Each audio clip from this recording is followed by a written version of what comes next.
புதிய தலைமை முஜ்தபா கமேனி தேர்வு தொடர்பில் அதிகாரப்பூர்வ அறிக்கை ஏன் வெளியாகவில்லை?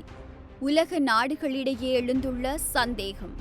ஈரானின் அடுத்த கட்ட நடவடிக்கை என்னவாக இருக்கும்?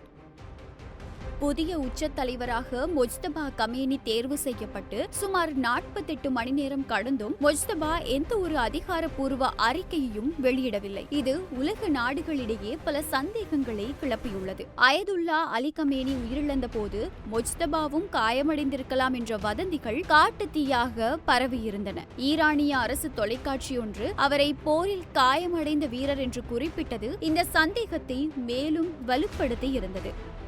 மத்திய கிழக்கில் போர் மேகங்கள் சூழ்ந்துள்ள நிலையில் ஈரானில் ஒரு சகாப்தம் முடிவுக்கு வந்து புதிய அதிகாரம் உதயமானதாக தகவல்கள் வெளியாகியிருந்தன. ஈரானின் புதிய உச்ச தலைவராக மறைந்த அயதுல்லா அலி கமேனியின் மகன் முஜ்தபா கமேனி தேர்வு செய்யப்பட்டார். இது ஈரானின் மத அமைப்பால் எடுக்கப்பட்ட முடிவா அல்லது அந்நாட்டு இராணுவமான புரட்சிகர காவல் படையின் திட்டமிட்ட நகர்வா? ஈரானின் அரசியலில் இப்போது என்ன நடக்கிறது? விரிவாக பார்க்கலாம். அயதுல்லா அலி கமேனியைப் போலவே கடுமையான கொள்கைகளை ஆதரிக்கும் ஒருவராகவே 55 வயதான முஜ்தபா கமேனி பார்க்கப்படுகின்றார். ஆனால் ஒரு முக்கிய வேறுபாடு இருக்கிறது. ஈரானின் புரட்சிகர காவல் படை முஜ்தபாவை தங்களால் எளிதில் கட்டுப்படுத்தக்கூடிய ஒரு தலைவராக கருதுகிறது. அமெரிக்கா மற்றும் இஸ்ரேலுடனான நேரடி போர் தொடங்கிய பிறகு ஈரானில் இராணுவத்தின் அதிகாரம் முன்னெப்போதும் இல்லாத வகையில் அதிகரித்துள்ளது.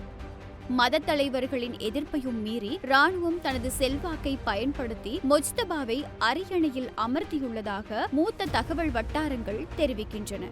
உச்ச தலைவராக தேர்வு செய்யப்பட்ட பிறகும் சுமார் 48 மணி நேரம் முஜ்தபா எந்த ஒரு அதிகாரப்பூர்வ அறிக்கையையும் வெளியிடவில்லை. இது உலக நாடுகளிடையே பல சந்தேகங்களை கிளப்பியுள்ளது. ஏற்கனவே இஸ்ரேல் மற்றும் அமெரிக்கா நடத்திய தாக்குதலில் 1000க்கும் மேற்பட்ட ஈரானியர்கள் உயிரிழந்துள்ளனர். இந்த தாக்குதலில் அவரது தந்தை உயிரிழந்த போது முஜ்தபாவும் காயமடைந்திருக்கலாம் என்ற வதந்திகள் காட்டுத்தீயாக பரவியிருந்தன. ஈரானிய அரசு தொலைக்காட்சி ஒன்று அவரை போரில் காயமடைந்த வீரர் என்று குறிப்பிட்டது இந்த சந்தேகத்தை மேலும் வலுப்படுத்தி இருந்தது. ஈரானின் புதிய உச்ச தலைவர் முஜ்தபா கமேனி காயமடைந்ததாக வெளியான தகவல்களுக்கு மத்தியில் அவர் பாதுகாப்பாக இருப்பதாக ஈரான் ஜனாதிபதி மசூத் பெஜிஸ்கியனின் மகன் தெரிவித்துள்ளார்.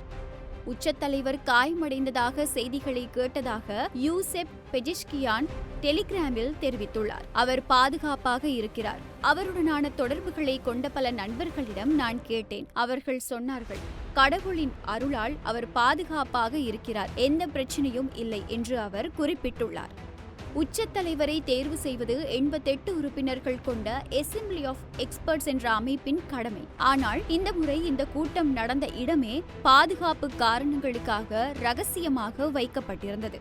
சுமார் 85% முதல் 90% உறுப்பினர்கள் முஜ்தபாவுக்கு ஆதரவாக வாக்களித்ததாக கூறப்படுகிறது. இருப்பினும் சில மூத்த அயதுல்லாக்கள் இதற்கு கடும் எதிர்ப்பு தெரிவித்துள்ளனர். அவர்களின் அச்சம் இதுதான்: மத தலைவர் பதவி என்பது தகுதியின் அடிப்படையில் இருக்க வேண்டுமே தவிர வம்சாவளி சொத்து போல தந்தையிடமிருந்து மகனுக்கு செல்லக்கூடாது. இது ஈரானிய மக்களிடையே ஏற்கனவே குறைந்துள்ள அரசின் மீதான நம்பிக்கையை மேலும் சிதைக்கும் என்று அவர்கள் எச்சரிக்கை விடுத்திருந்தனர். ஈரானின் உண்மையான அதிகாரம் இப்போது எங்கே இருக்கிறது? ஒன்று புரட்சிகர காவல்படை, மற்றொன்று உச்சத் தலைவரின் அலுவலகமான பெய்த்.